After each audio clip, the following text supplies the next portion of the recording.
সুপ্রিয় দর্শক, সবাই কেমন আছেন? আশা করি সবাই অনেক অনেক ভালো আছেন। দেশ এবং প্রবাস থেকে যারা আমার এই ভিডিওটি দেখছেন তাদের সবাইকে সীমার কৃষি খামার চ্যানেলের পক্ষ থেকে আন্তরিক প্রীতি এবং শুভেচ্ছা। তো বন্ধুরা, আপনারা জানেন যে আমার এই চ্যানেলে আমরা যে সমস্ত ভিডিও দিয়ে থাকি তা একটি খামার করার ক্ষেত্রে খুবই গুরুত্বপূর্ণ ভূমিকা পালন করে থাকে। তো আজকে যে বিষয় নিয়ে আমি কথা বলতে যাব সেটি হচ্ছে ঘাস। এমন একটি ঘাসের বিষয়ে আমি কথা বলতে যাচ্ছি যে ঘাসটা আসলে বন্যার পানিতেও ঘাসটা মরে না।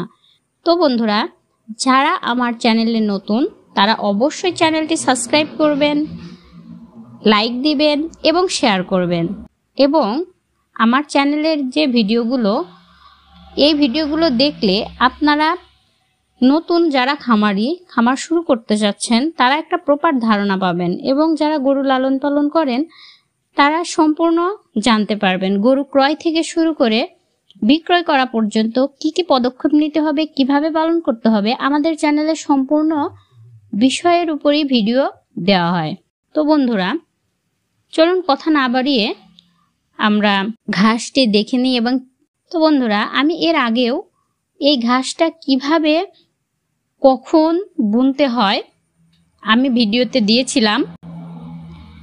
ভিডিওটির লিঙ্ক আমি ডিসক্রিপশন বক্সে দিয়ে দিব, আপনারা দেখে নিতে পারেন। তো ঘাসটা এখন বড় হয়েছে এবং ঘাসের মধ্যে যে বন্যার পানি আছে এবং ঘাসটা ভালো আছে সেটা আজকে আমি আপনাদেরকে দেখাবো।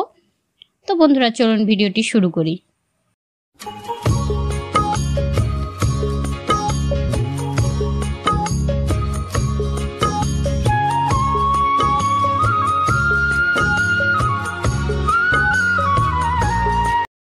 ভাইয়া, আসসালামু আলাইকুম। ওয়ালাইকুম আসসালাম। কেমন আছেন আপনি? হ্যাঁ, ভালো আছি। তো ভাইয়া, আমরা সীমার কৃষি খামার থেকে আবারও আপনার কাছে চলে আসছি। এই যে ভুড়া ঘাসটা আমরা প্রথমে যে সময় আপনি বিচিটা ছিটান ওই সময় আমরা একটা ভিডিও করছিলাম। আপনি বলছিলেন যে ঘাসটা খুব দ্রুত বড় হয় এবং মানে ঘাসটা পানির মধ্যে থাকলেও ঘাসটা মরে না। তো আজকে যে আবার চলে আসছে আপনার ঘাসটা দেখার জন্য। তো ভাই, আপনার ঘাসটা কেমন হয়েছে বা কি হয়েছে আপনি নিজের মুখে বলেন দেখি। এই যে আমার গাছটা দেখছেন, এই জমিতে আমি যেদিন বীজ রোপণ করি সেদিন তো আপনি নিজেই এসে দেখছিলেন। যাই হোক, এই যে আমার ঘাসের অবস্থা, এই যে পানি আছে, এই পানির ভিতর মোটামুটি এই পানিতে আমার ঘাসের কোনো সমস্যা হবে না। আরও আদাত পানি হলেও সমস্যা হবে না, পানির ভিতরে গাছটা ভালো থাকবে। বা এই পানি যদি এরকম থাকে তাতে আমার ঘাসের সমস্যা হবে না। এই গাছের বৈশিষ্ট্য। হ্যাঁ, এই যে এই ক্ষেতখানে আমার ধান ছিল, ধানের ভিতরেই বুড়া ঘাসের বীজ ছিটেছিলাম। ধান কাটার পরে এই যে ঘাসের অবস্থা। আর এই গাছটা খুব একটা ভালো গাছ, গরুকে খাওয়াইলে গরুর পুষ্টি হয় এবং গাছটা খুবই একটা ভালো গাছ। আর এই গাছটা পাতেছি আমি বর্ষা মৌসুমে, ঘাস পাওয়া যায় না। এই গাছটা বর্ষা মৌসুমে থাকে, কারণ অন্য অন্য ঘাস তো পানি উঠলেই ডুবে যায় বা মরে যায়। দেখা যায় নেবিও গামা গাছ আছে, ওগুলো পানি ওঠার সাথে সাথে লাল হয়ে যায় বা মরে যায়। আর এই গামা গাছটা দেখা যায়, এই গাছটা দেখা যায় যে বুড়া গাছটা দেখা যায় যে মোটামুটি পানির ভিতরে আরও ভালো হয় যদি না ডুবে যায়। ডুবে না গেলে ফেরে মোটামুটি ভালো থাকে। আর পানির সময় অন্য কোনো ঘাস পাওয়া যায় না, বুড়া গাছটা খাওয়ানো যায়। আর এই গাছটার পুষ্টি বেশি, গরু ভালো হয়, গরুর স্বাস্থ্য ভালো হয়। এই যে গাছটা দেখতেছেন, এই যে আশেপাশে ছিল জাম্বু, নেভিয়া বা হাইব্রিড গাছগুলো ছিল, এগুলো পানি ওঠার সাথে সাথে সবগুলো গাছ কেটে ফেলেছে বা এই গাছগুলো নষ্ট হয়ে গেছে। আর আমার এই বুড়া গাছটা এই যে পানির মধ্যে আর ভালো হয়েছে। যদি পানির মধ্যে মাথাটা জাগো থাকে তাহলে আর এই ঘাসটা কোনো দিনও মরবে না। আর এই পানিটা শুকা গেলে পুনরায় আমার ঘাসটা আরও ভালো হবে, তখন আমি ঘাসটা গরুকে খাওয়াবো। এই যে দেখেন, আমরা আশেপাশে বেশ কয়েকটা জমিতে লাগাচ্ছি, শুধু বুড়া গাছগুলাই আছে, আর অন্য অন্য হাইব্রিড গাছগুলো সবগুলো বাস পানির দেশে নষ্ট হয়ে গেছে বা সবাই কাটে ফেলেছে গাছটা। এই গাছটা গলা পর্যন্ত কি, যদি পানি ধীরে ধীরে বাড়ে পানির সাথে ঘাসটা বড় হয়ে যায়, গাছটা সহজে নষ্ট হয় না। আর যদি খুব দূরত্ব পানি বেড়ে ডুবে যায় তবে গাছটা মারা যাবে, তাছাড়া গাছ মারা যায় না, কারণ বর্ষার মৌসুমে এই গাছটাই জন্যই ভালো।